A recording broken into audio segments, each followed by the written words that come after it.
Muy buenas a todos, mi nombre es Sherman Rosario, soy ingeniero electrónico en telecomunicaciones y estoy haciendo este video para dar una pequeña explicación de lo que es un UPS.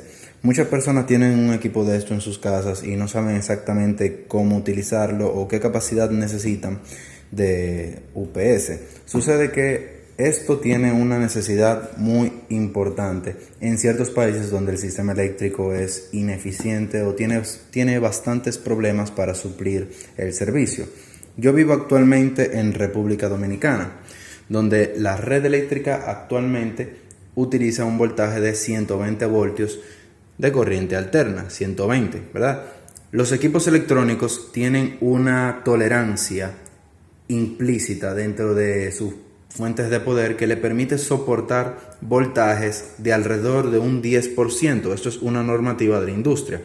Quiere decir que el voltaje de suministro puede ser un 10% más alto o un 10% más bajo. Por lo tanto, se acepta que a la entrada de las fuentes de poder de los equipos electrónicos el voltaje vaya desde 108 hasta 132 voltios. Es decir, el 10% menos de 120 y el 10% más de 120. Sin embargo, algunos equipos electrónicos suelen soportar voltajes de hasta 105 voltios como mínimo y 135 voltios como máximo. 3 voltios por encima, 3 voltios por abajo. Sin embargo, estos voltajes son muy peligrosos. La mayoría de los equipos electrónicos pueden llegar a dañarse de forma irreparable a estos voltajes si trabajan con un voltaje muy pequeño.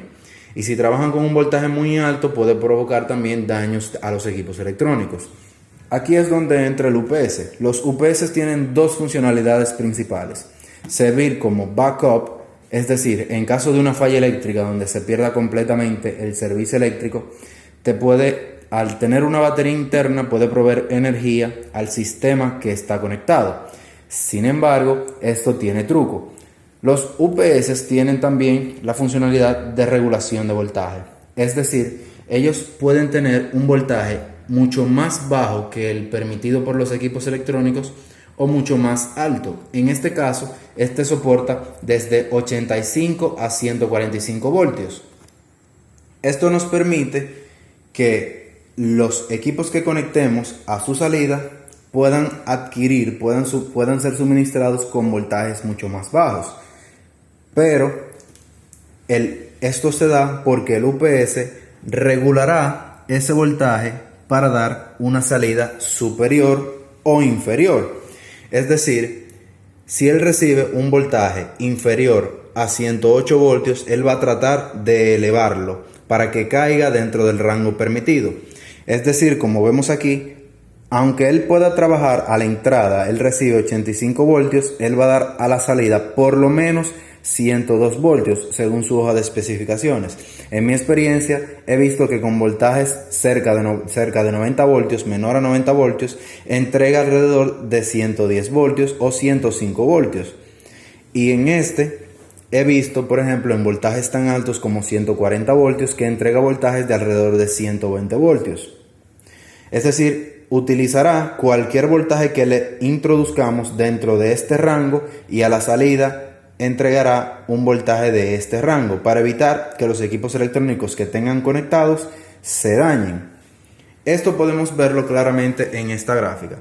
En esta gráfica la línea roja es la línea del suministro eléctrico. El suministro eléctrico suele subir y bajar durante el día a voltajes o muy altos o muy bajos. Como vemos aquí, cerca de los 140 voltios, en mi experiencia he llegado a medir voltajes incluso superior, y muy por debajo de los 100 voltios se ha llegado a medir voltaje. El UPS tratará, aunque variará por obvias razones, ya que si esto varía, esto tiene que variar en compensación, va a tratar de mantenerse siempre dentro de un rango, es decir, nunca por encima de este voltaje ni de este voltaje. Aunque el voltaje de entrada sea menor, él va a tratar de elevarlo. Y si el voltaje de entrada es mayor, él va a tratar de reducirlo.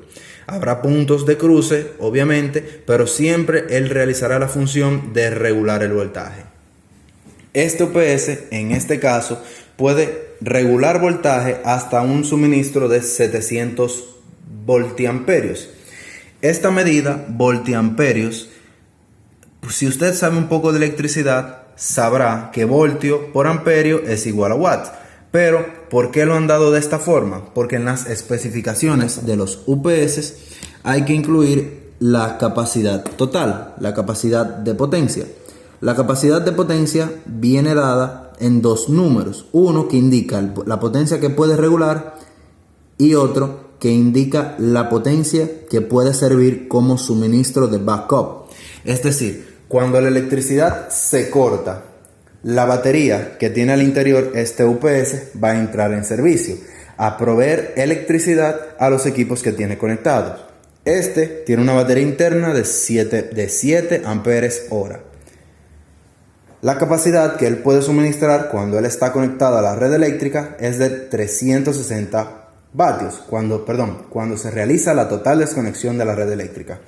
Por tal razón, no podemos conectar a este UPS un equipo que consuma 400 vatios o 500 vatios, porque directamente no va a suplirlo. Inmediatamente detecte que hay un consumo superior a 360 vatios, el UPS se va a apagar, se apagará irremediablemente. Y vamos a decir, pero ¿qué pasa? No hemos llegado a los 700 vatios. ¿Qué es lo que está sucediendo? Si el UPS me lo vendieron de 700 vatios y le estoy poniendo 400 porque se ha apagado. Eso es simplemente por esto. Estos equipos tienen dos medidas, una medida de regulación de voltaje y una medida de capacidad de carga. Cuando se compra un equipo UPS, debe considerarse que el número al que le está vendiendo simplemente es marketing y van a poner el número más grande que puedan, en este caso el de regulación de voltaje, porque obviamente la capacidad de regulación es casi el doble de la capacidad de suministro. Por tal razón, si usted va a comprar un UPS, siempre mire las especificaciones para ver exactamente cuál es la capacidad en vatios que él puede dar, porque suele ser suministrado en voltiamperios, es decir, 700 voltiamperios es la capacidad de regulación, no la capacidad de carga. Si su equipo electrónico, su computador, su impresora o todo lo que usted desee conectar a este UPS en total consume más de 360 vatios, el UPS se va a apagar y no podrá hacer nada al respecto, a no ser que busque otro UPS y divida la carga entre ambos equipos. Bueno, esta es la explicación que quería darles. Pasen buen resto del día.